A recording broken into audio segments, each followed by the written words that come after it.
Hey guys, welcome to the show to Smashcake Tuning, and today we have something a little interesting.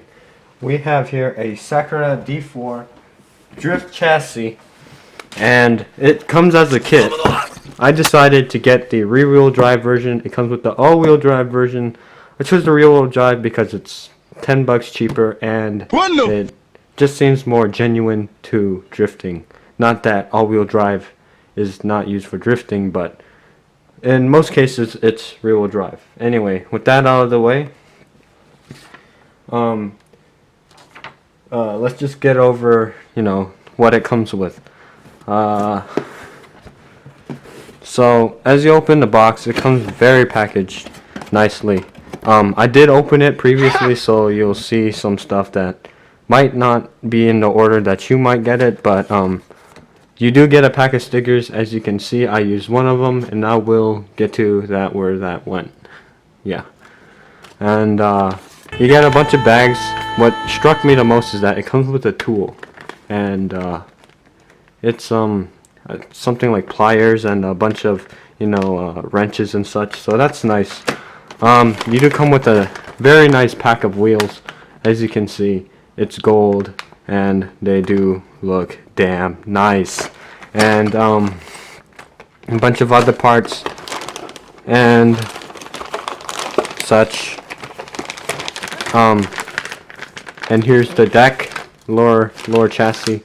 It is greatly made. It is steel or something metal. Yeah. Unlike the Sakura D3, which came with the polycarbonate deck and was prone to bending as you built it. So that's good that they stepped that up. And a bunch of other bags. Since this is a build series, you'll see what the bags do. And as well with a very nice instruction manual booklet. As you can see the car itself, as well as some nicely detailed instructions that I will see if I can focus the camera on. Yep, there we go. And they're quite detailed, so that's good to know that they spent their time in the process. I mean, it is a fairly expensive kit, and you get, for a beginner's drift car, a very nice beginner's platform. Now, with that out of the way, these are the tools you're gonna need. You're gonna need screwdrivers. You're gonna need a caliper, precision caliper, or whatever you want to call them. As you can see, that's the sticker I put it on. I put on the box. Some nice razors, and this is just a handle for the razors. Oh yeah, you're gonna need some hobby snipsers. Magnifying glass is optional. Tweezers are optional. And I just went ahead and got a more expensive pair of pliers, although they are included in the box. And those will do you fine. But I just wanted to step it up a bit and get these. So with that out of the way, let's get to building. Okay guys, it's about time to start the building process, and just to let you know, there's not going to be a lot of talking, obviously, because I'm building. But whenever I do come to something that bears to mind, I will say something. So do not worry. Think of this as more as a guide, for those first time RC builders. Yeah, so sit back and enjoy. Thing about these kind of kits is that it's all about a process called experimentation. Something that looks like this.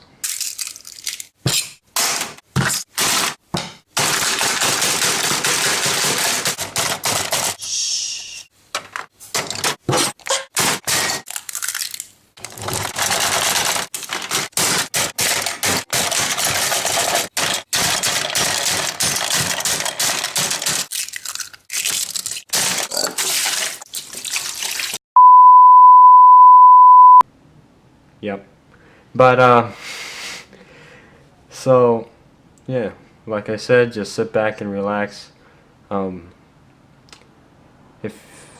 Yeah, it's just a guide. So here goes nothing. Instruction manual. First page. Bag 1. Suspension arm. So if you look in here, just find the big bag with the deck, and that's what they're talking about. They're also numbered. Yeah, they're numbered. I don't give a fuck! So if you haven't noticed already, they're numbered, so you don't have to, you know, kind of assume which bag they're coming from. Which may be the most minor detail, but is actually really important. So I'm just sticking on a knife right now, and I dropped it.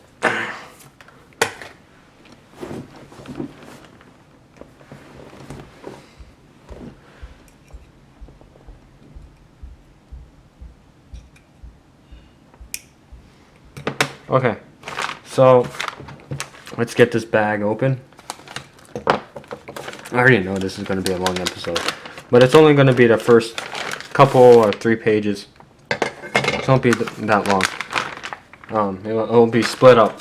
It's a build series, so it's not like I'm building everything all at once and overwhelming you guys with boredom.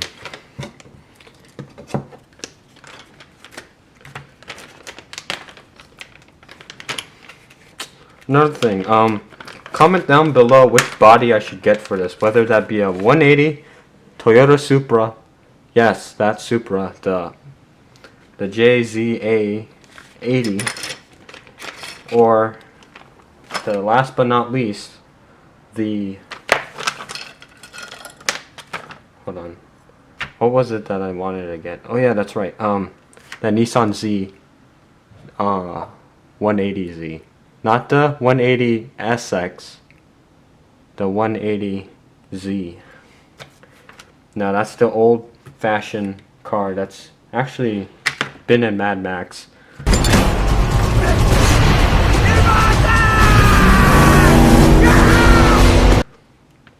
Which is quite interesting. So just comment below what you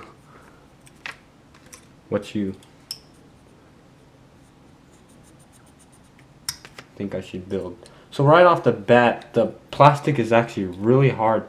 Not brittle, but just enough to give a hard time cutting it sometimes.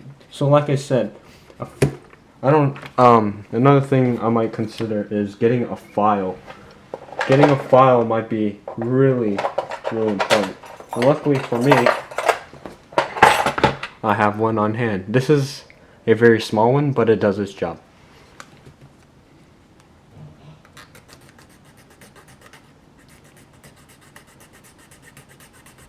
Also, if you're younger, maybe 12 or 13, you might want help with the cutting part. I know that might sound lame, but hey, at least you can get to drifting faster because you got assembly going on, which is you and some other person doing the cutting, so it'll cut down production time. It's called teamwork, guys. But anyway, so I just got the first piece out. It took a while. Yeah, I know. But now we're putting in a 5mm ball mounts and the small set screw. And that is in this micro bag in here. We're just going to open that up and kind of careful not to spill any of it. But get 2 of these elements here and a spacer. A button screw, which is the wrong top. Not that I don't think you guys can see that too clearly. And another longer set screw, which should look something like this. It's not longer, but it's still a set screw.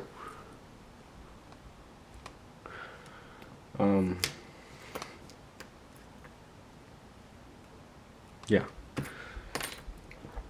So let's just assemble this. Sorry guys, I'm taking this slow because I really don't want to screw up on it. I mean, the last thing I want is, you know, screwing up at the last minute and then having to redo whatever it is that I screwed up because... What the fuck? Okay, as you can see, I have already made these two, what they call, I think, yeah, these are the front suspension arms.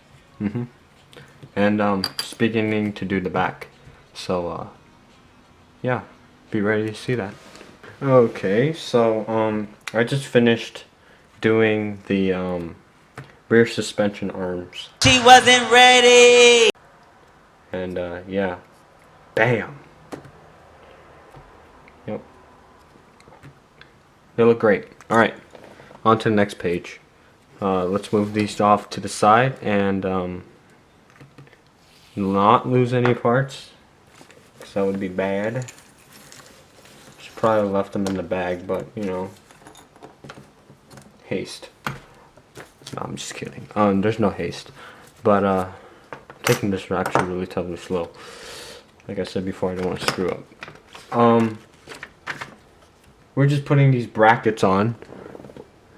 And, putting these rods through them, which are there. And then putting these little metal brackets on. And bolting it straight to the chassis. So we need this chassis. And, a good thing to point out is the fronts have 3 holes. So front is this way. Don't make that mistake. I think if you screwed that up, that would be really bad. So just to let you know. Well, stay tuned for that. So I have just mounted the shock arms on the chassis. Now we are doing the front and rear bulkhead covers, and yeah, it looks really nice actually. It came together very nicely, although I might have to WD-40 the fronts because they just kind of stay where they are, whereas the back, they're free moving, you know. So you know, I think they're meant to be that way, considering that when you are steering, you want to have the most rigidity, kind of. You don't want too much wobble, which, you know, it doesn't. So, I'm not too upset about that. Anyway, yep. So we're going to do the bulkheads now. So, this includes bag 2. Moving on to bag 2, which I can already see includes the belt drive, some bearings, and of course the bulkheads. Pretty excited for this one, so let's get our knife out and open it.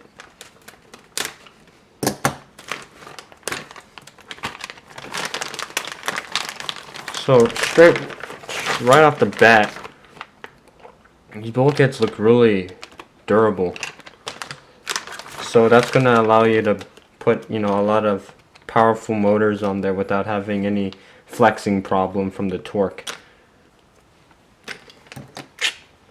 So there's that. Just want to take a look at these anodized parts that come with it. Really love the color scheme. I really think the pink really works with this kit. Just put that washer back in. Good chance to kind of inspect the belt.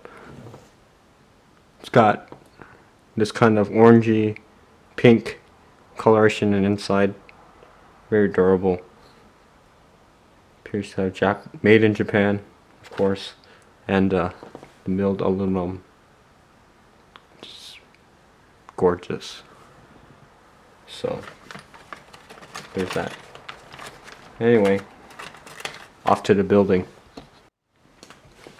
So you probably end up with something like this, and yeah, this is the motor mount, I believe. Well, partially of it.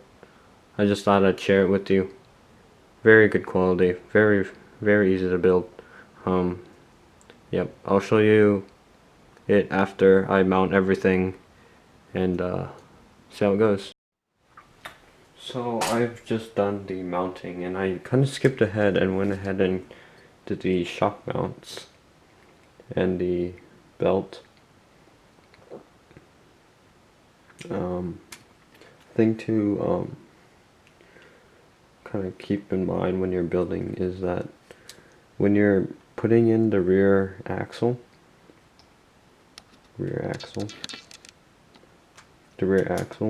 there's these little divots or kind of like mounts for them, and if you're not careful, you can mount them wrong, and it will take a while to fix.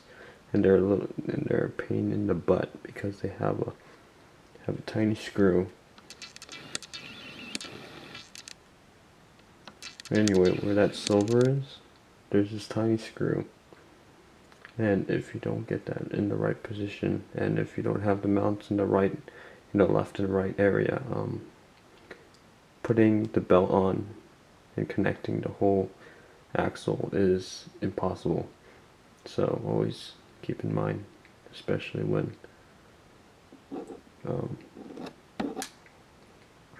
going through that process. That'll conclude this episode, and I'm really tired right now, but tomorrow we'll be doing the right and upper linkages, and hopefully we can get through the whole thing. Yeah, as for electronics, I actually do have most electronics except the ESC and the motor, so that'll come a little later. Alright, catch you later. This is Smashcake TV. Thanks for joining us.